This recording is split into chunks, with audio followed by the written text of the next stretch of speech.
ಸ್ನೇಹಿತರೆ ಎಲ್ಲರಿಗೂ ನಮಸ್ಕಾರ. ನಾನು ನಿಮ್ಮ ಪ್ರೀತಿಯ ರಾಜದಾರಿ ಶ್ರೀನಿವಾಸ್ ಮಾತಾಡ್ತಾ ಇದ್ದೀನಿ. ನೀವು ನೋಡ್ತಾ ಇದ್ದೀರಾ ರಾಜದಾರಿ ಯೂಟ್ಯೂಬ್ ಚಾನಲ್. ನಮ್ಮ ಚಾನಲ್ನ ಲೈಕ್ ಮಾಡಿ, ಶೇರ್ ಮಾಡಿ ಮತ್ತು ಸಬ್ಸ್ಕ್ರೈಬ್ ಮಾಡಿ ಅಂತ ಹೇಳಿ ಕೇಳ್ತಾ ಇದ್ದೀನಿ. ಹಾಗೆ ಇವತ್ತು ನಮ್ಮ ಕನ್ನಡದ ಹೆಸರಾಂತ ನಟ, ನಿರ್ಮಾಪಕ, ನಿರ್ದೇಶಕರಾದಂತಹ ದ್ವಾರಕೀಶ್ ಅವರು ನಮ್ಮನ್ನೆಲ್ಲ ಬಿಟ್ಟು ಅಗಲಿದ್ದಾರೆ.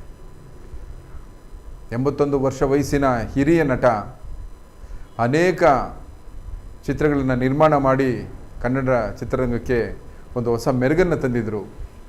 ಆಫ್ರಿಕಾದಲ್ಲಿ ಶೀಲಾ, ಸಿಂಗಾಪುರಲ್ಲಿ ರಾಜಕುಳ್ಳ, ಒಳ್ಳೊಳ್ಳೆಯ ವಿದೇಶದ ಒಂದು ಚಿತ್ರೀಕರಣವನ್ನು ಮಾಡಿದಂಥ ಹೆಸರಾಂತ ನಿರ್ದೇಶಕರವರು.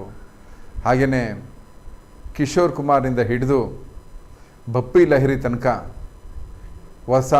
ಹೊರಗಿನ ಎಲ್ಲ ಅಪ್ಪಟ ಕಲಾವಿದರನ್ನು ಕೂಡ ಕನ್ನಡ ಚಲನಚಿತ್ರಕ್ಕೆ ಕರೆತಂದು ಕನ್ನಡ ಚಲನಚಿತ್ರರಂಗವನ್ನು ಶ್ರೀಮಂತಗೊಳಿಸಿದಂಥ ಅದ್ಭುತ ಕಲಾ ಪ್ರತಿಭೆ ನಮ್ಮ ದ್ವಾರಕೀಶ್ ಅವರು. ಕನ್ನಡದ ಕುಳ್ಳ ಅಂತಲೇ ಹೆಸರಂತ ಮತ್ತು ಖ್ಯಾತಿಯನ್ನು ಗಳಿಸಿರುವಂಥ ನಟ ದ್ವಾರಕೀಶ್ ಅವರು 1942 ಆಗಸ್ಟ್ 19 ಅವರು ಜನ್ಮ ತಾಳಿದ್ರು.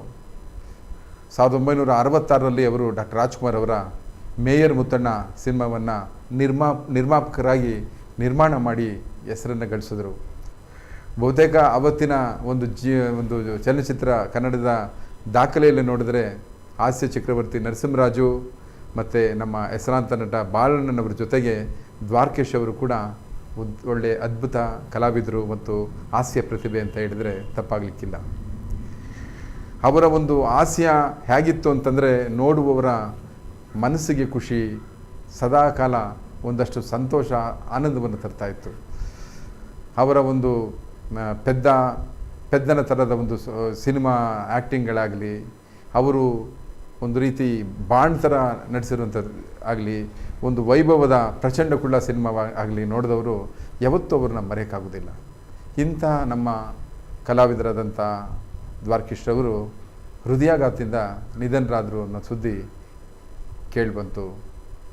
ಈ ಹಿಂದೆ ಕೂಡ ಅನೇಕ ಬಾರಿ ದ್ವಾರಕೀಶ್ ಅವರು ನಿಧನರಾಗಿದ್ದಾರೆ ಅಂತ ಅನೇಕ ಸುಳ್ಳು ಸುದ್ದಿಗಳು, ವದಂತಿಗಳು ಬಂದಾಗೆಲ್ಲ ದ್ವಾರಕೀಶ್ ಅವರು ಜೀವಂತವಾಗಿ ಬಂದು, ಇಲ್ಲಪ್ಪ ನಾನು ಬದುಕಿದ್ದೇನೆ, ನಿಮ್ಮ ಕನ್ನಡದ ಕುಳ್ಳ ದ್ವಾರಕೀಶನು ಬದುಕಿದ್ದೀನಿ, ಗುಂಡು ಕಲ್ಲು ಆಗಿದ್ದೀನಿ ಅಂತ ಹೇಳಿದ್ದು ನಮ್ಮ ಕಣ್ಮುಂದೆ ಇವತ್ತು ಕೂಡ ಹಾಗೆ ಅಚ್ಚಳಿದೆ ಉಳಿದಿದೆ ಅವರ ನೆನಪು.